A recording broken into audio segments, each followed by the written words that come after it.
Bisnupur District Manung Chenba Nambo Sabal Lekaida, Narang Numidang, Masakang Bakulai, Paimasinga, Ambush Tobada, Kutram Rishuba Sam Rifleski, Jawan and Lakidaba Madi, Makoi, Mangabuna, Aso Opanangan Kibakito, Adubo, Nambo Sabal Lekay Madi Lekay, see a couple of Miamna, Akamunga, Yanino Fonokre, Nasi, Lekay Duda, Miamna, Wakat Bipam, the Takibakolina.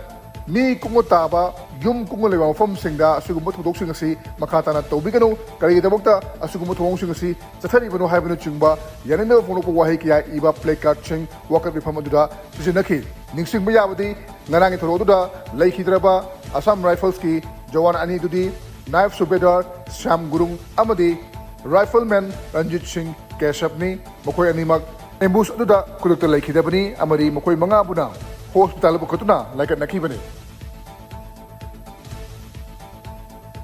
Ising isaw ng maram oiduna ana laying ithabag libruraba Jawaharlal Nehru Institute of Medical Sciences Jennings Hospital mahog shagom lakliba September tang kulhum doidagi mathog tauba hauragani haire iril turelgi imai hantagiba amadi kongmu turelgi imai hantagiba lunana iril turelgi turban kaiba saruk sing mention ba ngamkhibadagi ising junction bagi sang hantarakiba amadi tumdulamba ising sing sitokloba matungda mahog shagomna Hospital asi amukana chalaiba haunaba wafam asi Jennings ki Medical Superintendent Dr. K.S. Lokeshwarna hongdorokibani.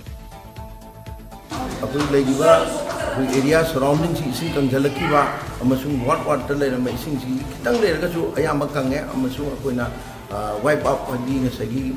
sumji adigi may wiper map sin na tanghale aduna akoi masi kuina thamaya dabanina tanpulum doidagidi akoi function tawnanaba akoi authority ga tanara su lepcha including the emergency OT routine OT everything will be put sir sidagi legi akoi patient atopada atop hospital da thambi bising ki bedo makoina tanda saragadi moigi apamagi matungna la agadi we will all accept it. Okay.